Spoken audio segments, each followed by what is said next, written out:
आज हा कार्यक्रम या ठिकाणी होतोय.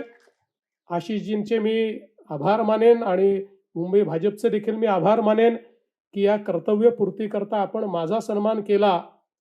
खरं म्हणजे मी असं समजतो, की ज्या अनेक लोकांनी हे मानांकन मिळवण्याकरता अथक प्रयत्न केले, त्या सगळ्यांच्या वतीनं हा सन्मान मी स्वीकारलेला आहे.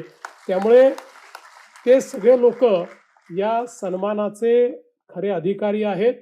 पण कोणीतरी प्रतीक म्हणून तो स्वीकारावा लागतो. म्हणून त्यांच्या सगळ्यांचं प्रतीक म्हणून मी तो स्वीकारलाय आणि मला या गोष्टीचा विशेष अभिमान आहे, की पंडित हृदयनाथजी मंगेशकर यांच्या हातून हा सन्मान होतोय. ज्यांच्या संगीतानं, गीताने, वाणीनं खऱ्या अर्थानं मराठी माणसाला आणि मराठी माणसाच्या भावविश्वाला एक वेगळी उभारी आली. आणि शिवकल्याण राजा या संदर्भात तर आपल्याला माहिती आहे 51 वर्ष सातत्याने पिढ्या बदलत गेल्या, पण त्याच बाण्यानं या ठिकाणी स्फुरण देण्याचं काम हे शिवकल्याण राजाने आपल्याकरता केलं.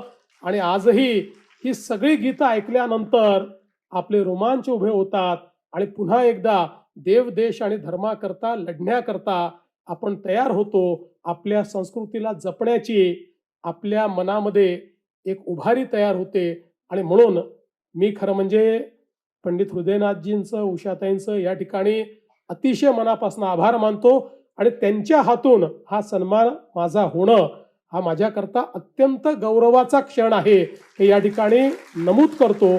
त्यांचे देखील मनापासून आभार मानतो.